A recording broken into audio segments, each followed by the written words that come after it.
ਮੈਂ ਨਾਦੀਆ ਰਾਜਪੂਤ ਦੇਸੀ ਉਰਦੂ ਟੀਵੀ ਤੋਂ ਜਿੱਥੇ ਸਾਡੇ ਪੰਜਾਬੀ ਭੈਣ ਭਰਾ ਵਸਦੇ ਨੇ, ਖਾਸ ਤੌਰ ਤੇ ਭਾਰਤ, ਪਾਕਿਸਤਾਨ ਤੇ ਕੈਨੇਡਾ, ਸਾਰਿਆਂ ਨੂੰ ਮੇਰੀ ਜਾਨਿਬ ਤੋਂ ਸਤਿ ਸ੍ਰੀ ਅਕਾਲ, ਖੁਸ਼ਾਮਦੀਦ ਤੇ ਜੀ ਆਇਆਂ ਨੂੰ। ਸਭ ਤੋਂ ਪਹਿਲਾਂ ਇੱਕ ਨਜ਼ਰ ਹੈਡਲਾਈਨਸ ਤੇ। ਸਿਕਿਉਰਿਟੀ ਫੋਰਸਿਸ ਨੇ ਬੰਨੂ ਵਿੱਚ ਇੰਟੈਲੀਜੈਂਸ ਬੇਸਡ ਆਪਰੇਸ਼ਨ ਦੇ ਦੌਰਾਨ 22 ਖਾਰਿਜ ਨੂੰ ਹਲਾਕ ਕਰ ਦਿੱਤਾ। ਵਜ਼ੀਰ ਆਜ਼ਮ ਸ਼ਹਬਾਜ਼ ਸ਼ਰੀਫ ਤੇ ਫੀਲਡ ਮਾਰਸ਼ਲ ਆਸਿਮ ਮੁਨੀਰ ਤੋਂ ਸਊਦੀ ਚੀਫ ਆਫ ਜਨਰਲ ਸਟਾਫ ਤੋਂ ਆਮ ਮੁਲਾਕਾਤ ਹੋਈ ਹੈ। ਅਮਰੀਕੀ ਐਕਸਪੋਰਟ ਇੰਪੋਰਟ ਬੈਂਕ ਪਾਕਿਸਤਾਨ, ਮਿਸਰ ਤੇ ਯੂਰਪ ਵਿੱਚ ਮਾਦਨੀਆਤ ਦੇ ਆਮ ਮਨਸੂਬਿਆਂ ਵਿੱਚ $100 ਅਰਬ ਦੀ ਸਰਮਾਇਆਕਾਰੀ ਕਰੇਗਾ। ਕੁਵੈਤ ਨੇ ਮੁਲਕੀ ਰਿਹਾਇਸ਼ੀ ਨਿਜ਼ਾਮ ਵਿੱਚ ਆਮ ਤਬਦੀਲੀ ਕਰਦੇ ਹੋਇਆਂ ਗੈਰ ਮੁਲਕੀਆਂ ਲਈ ਤਵੀਲੁਲ ਮੁੱਦਤ ਅਕਾਮਾ ਮੁਤਾਰਿਫ ਕਰਵਾ ਦਿੱਤਾ। ਹੁਣ ਵੱਧਦੇ ਹਾਂ ਖਬਰਾਂ ਦੀ ਤਫਸੀਲ ਦੀ ਜਾਣਨ।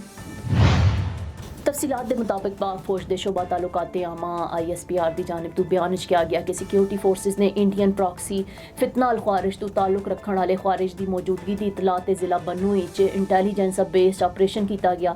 ISPR ਦਾ ਕਹਿਣਾ ਸੀ ਕਿ ਸਿਕਿਉਰਿਟੀ ਫੋਰਸਿਸ ਨੇ ਆਪਰੇਸ਼ਨ ਦੇ ਦੌਰਾਨ ਖਾਰਿਜ ਦੇ ਠਿਕਾਣੇ ਨੂੰ ਮੌਸਰ ਅੰਦਾਜ਼ ਤੋਂ ਨਿਸ਼ਾਨਾ ਬਣਾਇਆ ਤੇ ਸ਼ਦੀਦ ਫਾਇਰਿੰਗ ਦੇ ਤਬਾਦਲੇ ਦੇ ਬਾਅਦ 22 ਖਾਰਿਜ ਮਾਰੇ ਗਏ। ਤਰਜਮਾਨ ਨੇ ਦੱਸਿਆ ਕਿ ਇਲਾਕੇ 'ਚ ਪਾਏ ਜਾਣ ਵਾਲੇ ਕਿਸੇ ਵੀ ਮੁਮਕਿਨਾ ਹਿੰਦੁਸਤਾਨੀ ਸਪਾਂਸਰਡ ਖਾਰਜੀ ਨੂੰ ਖਤਮ ਕਰਨ ਲਈ ਸੈਨੀਟਾਈਜੇਸ਼ਨ ਆਪਰੇਸ਼ਨ ਕੀਤਾ ਜਾ ਰਿਹਾ ਤੇ ਸਿਕਿਉਰਿਟੀ ਫੋਰਸਿਸ ਤੇ ਪਾਕਿਸਤਾਨ ਦੇ ਕਾਨੂੰਨ ਨਾਫਿਜ਼ ਕਰਨ ਵਾਲੇ ਇਦਾਰੇ ਵਿਜ਼ਨ ਅਜ਼ਮ ਇਸਤਹਕਾਮ ਦੇ ਤਹਿਤ ਇੰਸਦਾਦ ਦਹਿਸ਼ਤਗਰਦੀ ਦੀ ਮੁਹਿੰਮ ਪੂਰੀ ਰਫ਼ਤਾਰ ਤੋਂ ਜਾਰੀ ਰੱਖੇ ਹੋਏ ਨੇ। ਫੀਲਡ ਮਾਰਸ਼ਲ ਆਸਿਮ ਮੁਨੀਰ ਤੇ ਸਊਦੀ ਚੀਫ ਆਫ ਜਨਰਲ ਸਟਾਫ ਤੋਂ ਮੁਲਾਕਾਤ ਵਿੱਚ ਬਾਹਮੀ ਦਿਲਚਸਪੀ ਤੇ ਸਟ੍ਰੈਟੇਜਿਕ ਫੌਜੀ ਤਾਉਨ ਤੇ ਤਬਾਦਲਾ ਖਿਆਲ ਕੀਤਾ ਗਿਆ। ਮੁਲਾਕਾਤ ਵਿੱਚ ਦਿਫਾਈ ਇਸ਼ਤਰਾਕ, ਸਿਕਿਉਰਿਟੀ ਤਾਉਨ ਤੇ ਇੰਸਦਾਦ ਦਹਿਸ਼ਤਗਰਦੀ ਦੀ ਕੋਸ਼ਿਸ਼ਾਂ ਨੂੰ ਵਧਾਉਣ ਤੇ ਜ਼ੋਰ ਦਿੱਤਾ ਗਿਆ। ISPR ਦੇ ਮੁਤਾਬਿਕ ਸਊਦੀ ਚੀਫ ਆਫ ਜਨਰਲ ਸਟਾਫ ਨੇ ਮੁਖਤਲਿਫ ਸ਼ੋਬਿਆਂ ਵਿੱਚ ਤਾਉਨ ਨੂੰ ਸਰਾਇਆ। ਇਹਨਾਂ ਨੂੰ ਗਾਰਡ ਆਫ ਆਨਰ ਪੇਸ਼ ਕੀਤਾ ਗਿਆ ਤੇ ਜਨਰਲ ਫਿਆਜ਼ ਬਿਨ ਹਮੀਦ ਅਲ ਰਵੈਲੀ ਨੇ ਯਾਦਗਾਰੇ ਸ਼ੋਦਾ ਤੇ ਹਾਜ਼ਰੀ ਦਿੱਤੀ ਤੇ ਫੁੱਲ ਰੱਖੇ। ਇਲਾਵਾ ਅਜ਼ੀਮ ਵਜ਼ੀਰ ਆਜ਼ਮ ਸ਼ਹਬਾਜ਼ ਸ਼ਰੀਫ ਨੇ ਸਊਦੀ ਮੁਸੱਲਹ ਅਫਵਾਜ ਦੇ ਚੀਫ ਆਫ ਜਨਰਲ ਸਟਾਫ ਤੋਂ ਮੁਲਾਕਾਤ ਕੀਤੀ, ਜਿਸ ਵਿੱਚ ਨਾਇਬ ਵਜ਼ੀਰ ਆਜ਼ਮ ਇਸਹਾਕ ਡਾਰ, ਫੀਲਡ ਮਾਰਸ਼ਲ ਸੈयद ਆਸਿਮ ਮੁਨੀਰ ਨੇ ਵੀ ਸ਼ਿਰਕਤ ਕੀਤੀ।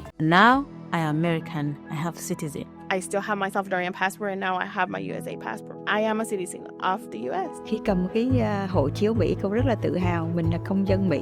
La ciudadanía para mí significa oportunidades. Si ya tienen el tiempo que pueden hacerse ciudadanas, que lo hagan. No pierde nada uno con intentarlo. Como dicen en México, echándole ganas, todo se puede.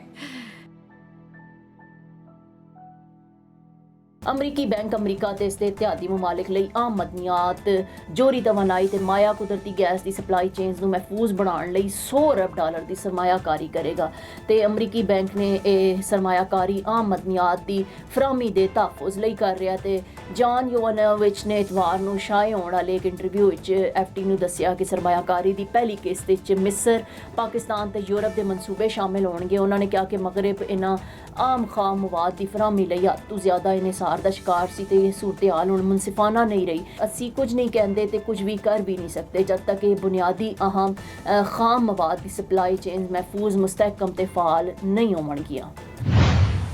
Article 7 ਦੇ ਤਹਿਤ ਨਵੇਂ ਤਵੀਲੁਲ ਮੁੱਦਤ ਅਕਾਮਾਂ ਵਿੱਚ ਸਰਮਾਇਆਕਾਰਾਂ, ਜਾਇਦਾਦ ਦੇ ਮਾਲਿਕਾਨ ਤੇ ਬਾਜ਼ ਖਾਨਦਾਨੀ categories ਲਈ ਪਹਿਲੇ ਤੋਂ ਜ਼ਿਆਦਾ ਆਸਾਨੀ ਫਰਾਹਮ ਕੀਤੀ ਗਈ ਹੈ ਤੇ ਕੁਵੈਤ ਦੇ ਨਾਇਬ ਵਜ਼ੀਰ ਆਜ਼ਮ ਤੇ ਵਜ਼ੀਰ ਦਾਖਲਾ ਸ਼ੇਖ ਫਾਦ ਅਲ ਯੂਸਫ ਨੇ ਤਵੀਲੁਲ ਮੁੱਦਤ ਅਕਾਮਾਂ ਦੀ ਮਨਜ਼ੂਰੀ ਦਿੱਤੀ। ਨਵੀਂ ਤਬਦੀਲੀ ਦੇ ਮੁਤਾਬਿਕ ਇਸ ਦੀ ਮੁੱਦਤ ਫਰਦ ਦੀ ਅਹਲੀਅਤ ਤੇ ਕੈਟਾਗਰੀ ਦੇ ਮੁਤਾਬਿਕ ਮੁਖਤਲਿਫ ਹੋਵੇਗੀ। ਅਗਰਚੇ ਆਮ ਅਕਾਮਾਂ ਜ਼ਿਆਦਾ ਤੋਂ ਜ਼ਿਆਦਾ 5 ਸਾਲ ਲਈ ਜਾਰੀ ਕੀਤਾ ਜਾਂਦਾ, ਲੇਕਿਨ ਹੁਣ ਨਵੀਂ ਤਬਦੀਲੀ ਦੇ ਮੁਤਾਬਿਕ ਮਖਸੂਸ ਸ਼ਰਾਇਤ ਪੂਰੀ ਕਰਨ ਵਾਲੇ ਬਾਜ਼ ਗੈਰ ਮੁਲਕਿਆਂ ਨੂੰ 10 ਸਾਲ ਤੱਕ ਦਾ ਅਕਾਮਾ ਦਿੱਤਾ ਜਾ ਸਕਦਾ ਹੈ।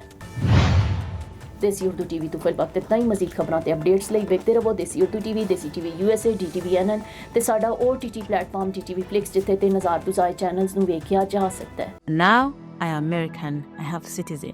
I still have my Salvadorian passport and now I have my USA passport. I am a citizen of the US. Khi cầm cái hộ chiếu Mỹ, con rất là tự hào mình là công dân Mỹ.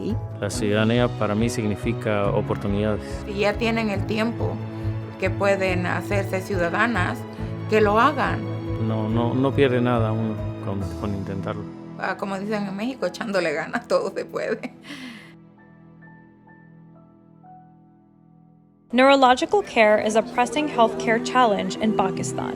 That's why Helping Hand USA is building Kind R, a world-class hospital with 130 plus clinics that is set to establish new standards for neurological care in Pakistan.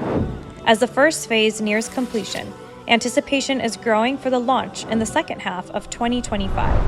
Give zakat and sadaqah through Helping Hand USA today and join this historic endeavor to redefine future healthcare in Pakistan.